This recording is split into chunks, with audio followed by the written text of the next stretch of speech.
And this is actually a pear that I took this picture. It was such a pretty little pear, so I painted from life and thought to share with you how I did it.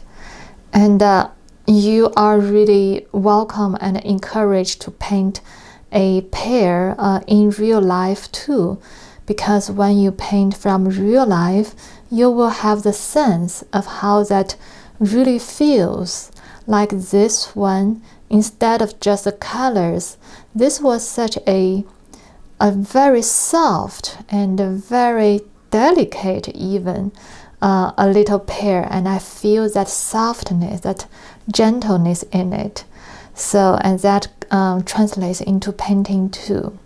And this is again another review of the lesson we had last time, and we learned to paint fruits from the last time, so we're going to apply a similar approach and to develop our technique.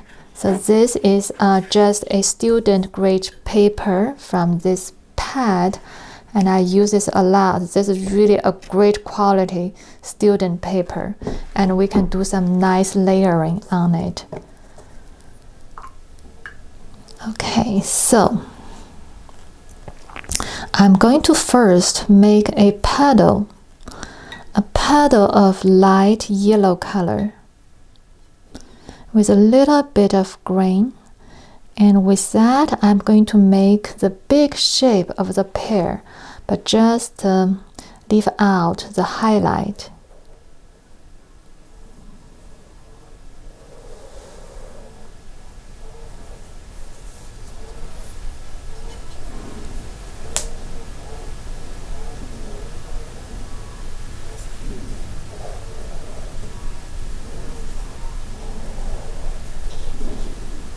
So see, I just left out that bit of light highlight in there.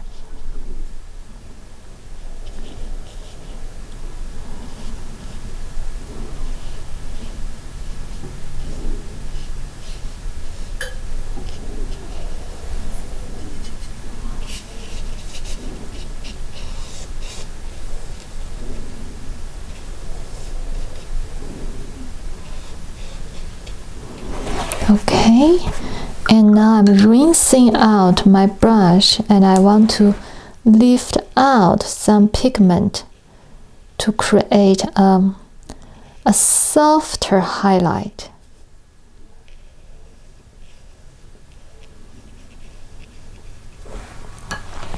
And I'm going to keep going because this paper is going to dry. This is not a cotton paper, so it will dry faster. So let me keep going. So I'm adding some warmer warmer yellow, and that's a little bit of this is a little bit of yellow ochre in it.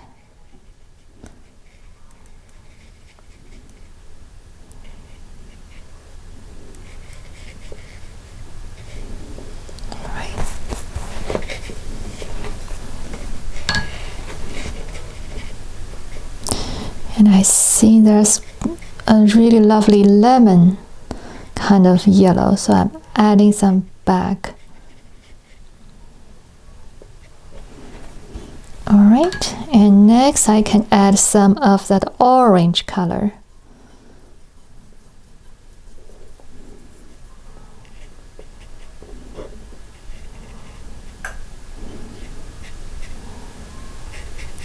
Just gently brush that in and leave some space for the color to fuse out, expand naturally.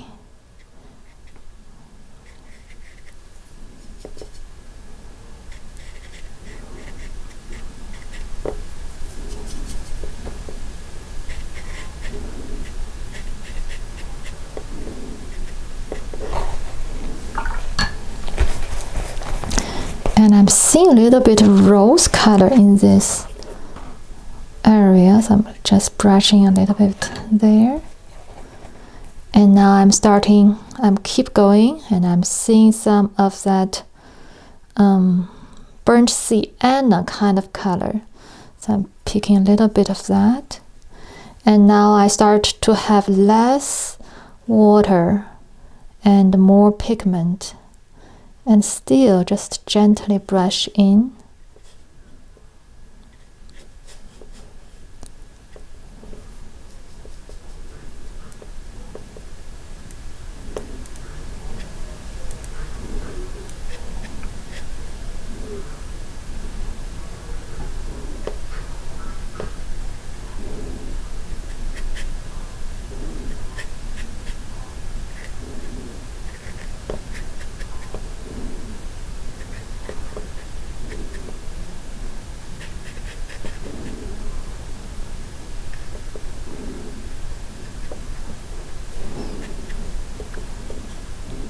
Starting to put in some darkness.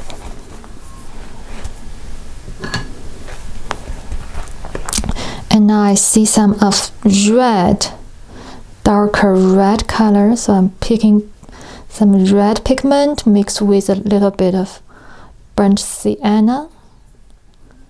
I'm coming into where I see the darkest,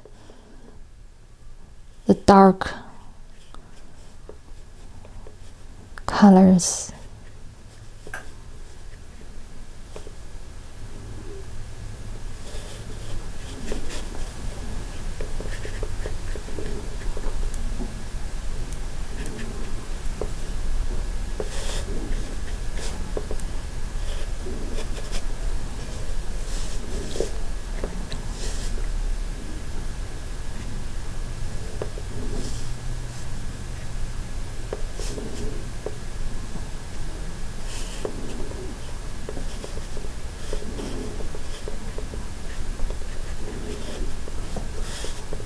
There are some speckles here and there, just dotting it in here and there.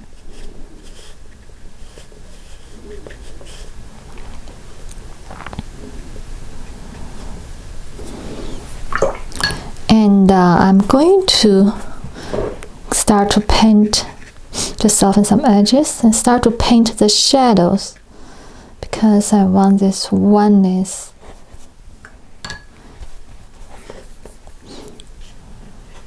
Soften and lifting, and that shadow color is a little bit of green to me, so I'm picking a little bit of this Prussian blue and just get that in here, gently glide, touching this side of the pear, but I left a tiny bit of gap, so there's still this edge of that pear that's remaining here.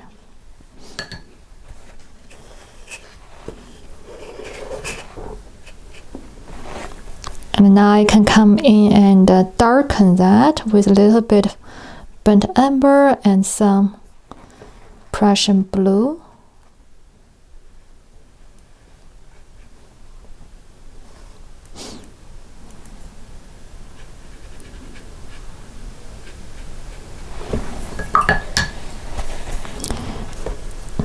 I'm picking up some that green color that I see.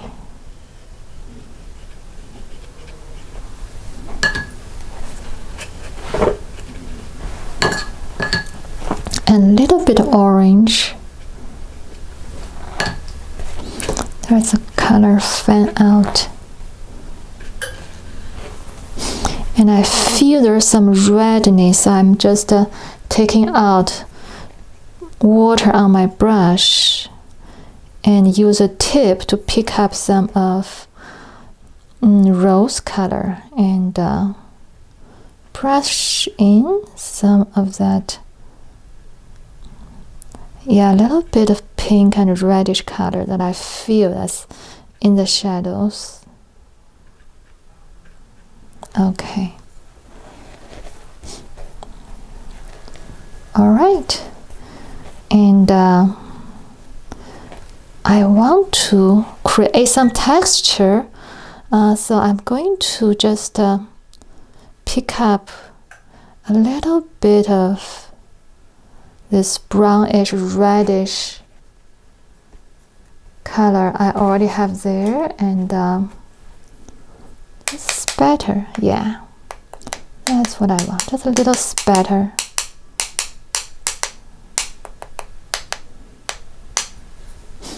And a little bit of darker bluish color in the shadow area. Maybe some shadow area here and there. Okay, that's good. And soften this edge. Soften some edge. So this is more connected to the background, which is air. Even though we're not painting anything, it's air.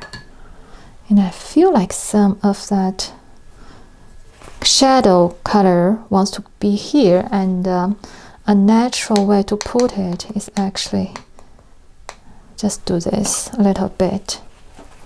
Yeah, okay. Now this one doesn't have that stem on it, but I feel like a stem.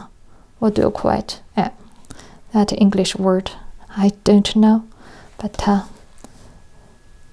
this is more like dry brush taking off water, picking up a little bit of burnt umber and with a little bit of paint spray, and I feel like it can be something like this.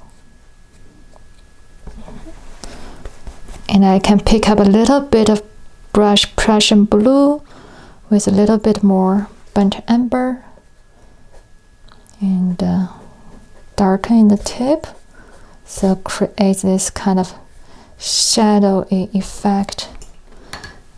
And I like how that feels. I'm picking up a little bit of yellow to connect a little bit. Alright, so here is a quick little exercise to paint a pear. And I like how that turns out.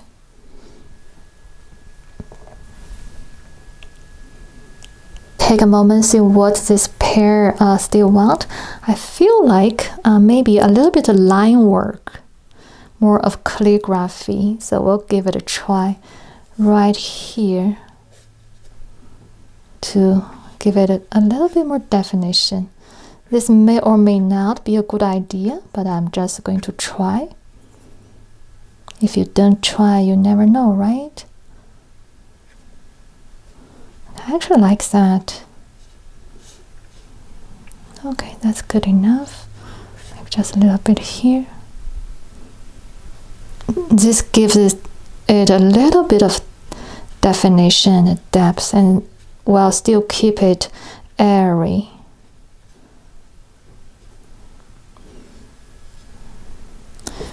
Okay.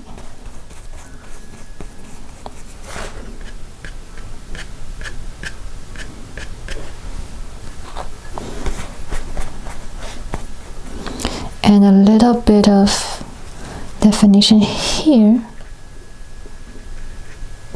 Okay. Yeah, I actually really like that. Just a tiny bit, make it pop. Maybe I'll try a little bit here. Yep. Okay, I think that's all good enough for a little pear as an exercise. But maybe just strengthen this tip. Okay, alrighty. Okay. I'm going to put down my brush without fuss anymore. So here's a little pear. I like how airy it feels because that's how that pear makes me feel. So we captured that. Now that the pear is completely dry, I realize that I can do something more to it which is to strengthen the light and shade pattern of this pear so that its form is more established. And you know, I like how it looks like right now with all the freshness. And I also want to get out of my comfort zone and try to add a second layer. So this is what I'm doing. I wet the shadow area with clear water, and then I dropped in some Prussian blue, and that was the color in the shadow area, so that there's more coherence between the object and its shadow. But I don't want to make the shadow so cold because this pear is more fresh, warmer than that. So I continued on and added some warmer colors with some raw sienna, burnt sienna kind of colors. And I like that there's definitely more dimension, a three-dimensional feel to this right now. And since I'm here, and I decided to drop in some yellow to strengthen the light part. And I really like how this turns out. It definitely feels more of the sunshine, the warm colors on this pear.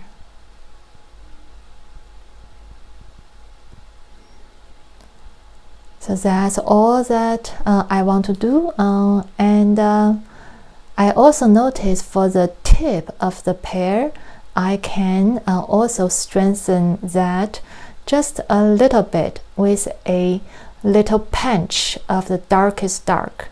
So I mixed some dark color with burnt umber and violet, and to just add a little dot. You see, a little bit dot and a little on the stem, and that just makes it pop so much better.